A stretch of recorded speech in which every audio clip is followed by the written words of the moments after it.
It's time for business, and Sandra Fenu has joined me. And as I indicated earlier, we're going to be having the second half of that interview, or we're going to have more of that interview with Mida regarding the PDS concessionaire agreement, which has been suspended. You know why I'm smiling? Why are you smiling? So who is to be blamed? Government is not at fault. Mida is not at fault. So who should be held responsible for? Everybody will say for now that they are not at fault, but I'm sure eventually the full story will come out, and we'll get to know who is actually to be blamed. Hopefully.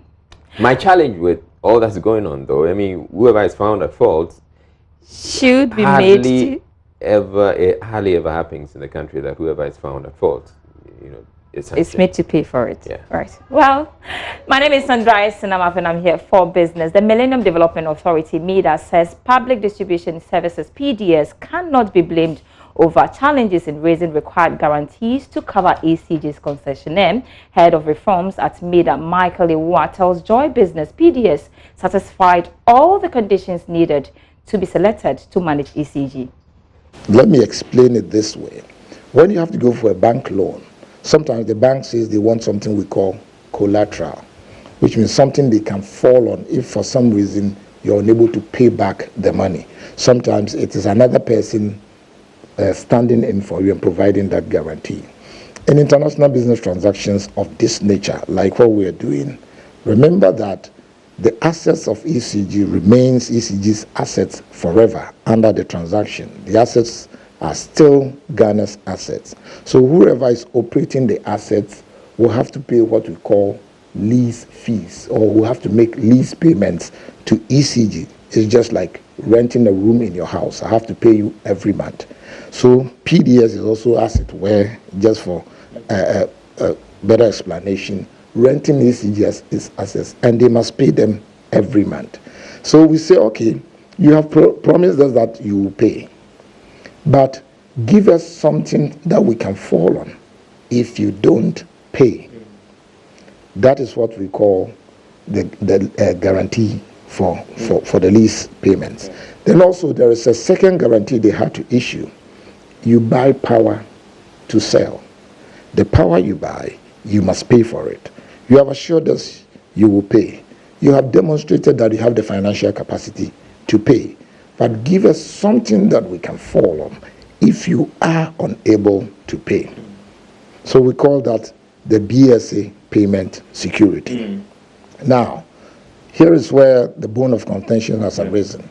We require them to give us what we call a bank guarantee, which means a bank will issue a security of some sort, which will say that if they don't pay, this is what we assure you that you can get your money from. We require the bank to do that for the consortium as part of the transaction arrangement. Well, there's more to talk about on this developing story, and so keep an eye on Joy News and we give you all the angles to this interview. In other news tonight, Auditor General Daniel Domelovo says his office might investigate and subcharge the Ghana Revenue Authority for giving out tax exemptions without approval from Parliament. The 2018 financial report on public accounts has revealed GRA granted tax exemptions amounting to over 5 million cedis to some free-zone companies without approvals from Parliament. Sheila Tamaklo has details in this report. Page 36 of the report of the Auditor General on the public accounts of ministries, departments and other agencies for the 2018 financial year revealed some irregularities in the tax waiver system of the GRA. According to the report, the GRA had granted tax exemptions amounting to 5,562,175 Ghana cedis to some free zones companies without approval from Parliament, which fell contrary to the provisions of the 1992 constitutions. The Auditor General Daniel Domelovo said his office may surcharge the GRA after further probe. If you look at Article 174, 175 of the Constitution, it says that you can't impose tax or remove tax unless with Parliament. And it continued to say that even if you want to exempt somebody from tax, you must receive approval from Parliament. And in fact, it continues even to say, even if a law allows you to exempt somebody, to do that exemption, you must still bring it to Parliament and get approval. So I don't think there can be any explanation apart from the fact that they have usurped maybe the powers of Parliament unlawfully, and for which matter we are going to interrogate it. If possible, disallow and surcharge the officers who granted the tax exemption, as a result of which the money didn't come to us. The report also revealed the auction of some 1,719 vehicles by customs, which was unaccounted for, as well as default of some oil companies in meeting their tax obligations.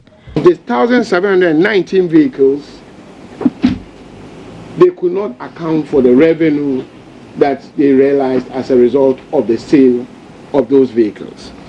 And for the 669 vehicles which they were able to sell, or they provided us with information regarding them, we were interested to know the reserve price before the auction, as well as some other relevant documentations regarding the auctioning of those vehicles, and they could not provide those information to us.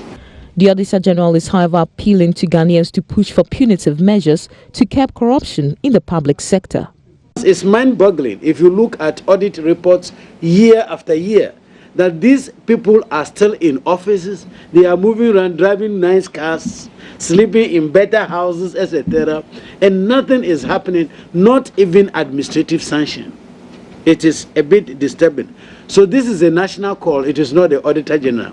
Like I said earlier on, if there were a law to say that you can suspend the people or do this, etc., I would have done it. But the law doesn't give me that. So it is for the citizens to decide whether we want Parliament to come out with a law to say once you cross this bridge, you must leave public office, or you must do this or that. That is what it should be a national call, not an individual's call. For Joy Business, Sheila Tamaklo reporting. The Teachers and Educational Workers Union, TEWU, has rejected the imposition of insurance policy on its members by the Ghana Education Service and the State Insurance Companies, SIC. In an interview with Joy Business, Acting General Secretary of TEWU, Mark Denchira Kranchi, warned members will embark on an industrial action if the continuous deductions from their salaries are not stopped. Members of the Teachers and Educational Workers Union, TEWU, say they will no longer tolerate the imposition of a compulsory insurance policy by the Ghana Education Service with SIC as an insurance company. The position taken by management of the Ghana Education Service has seen the continuous deductions from members' salaries by the SIC. Acting General Secretary of TEWU, Mark Denchira Kranchi, told Joy Business that these wholesale deductions in the name of a GES and SIC must stop in order to maintain industrial harmony. Even though when the management of GES came out to say that if people don't want it, they should rather opt out, as if we have already signed a contract to say that I am in, and then now that I don't want it, I'm opting out. We have not had any agreement to that effect. But even that, members have filled the option out form, and yet they are being deducted, and that is our concern. So we are thinking that management is not being fair with us. They should let us sit and have these matters resolved. The deductions that have been made so far should be refunded back to our members. The money should be refunded? Yes, yes, because it is an unwarranted deduction, an illegal deduction for that matter. Meanwhile, TEWU is also calling on the Minister of Education to take into consideration non-teaching staff in the various second cycle institutions when paying critical support premiums. Critical support premium is a burning issue that has to do with the exclusion of some categories of TEWU members from enjoying critical support premium. There has been a long-standing debate between TEWU and the management of Ghana Education Service regarding the 8 classes of our membership who are not enjoying the critical support premium, which presupposes that maybe their work is not necessary. According to TEWU, its non-teaching staff also play critical roles in ensuring conducive environment for effective learning and teaching in schools. Ebenezer Sabute's report for Joy Business. All right, so that's all for business for now with me, Sandra Esinama.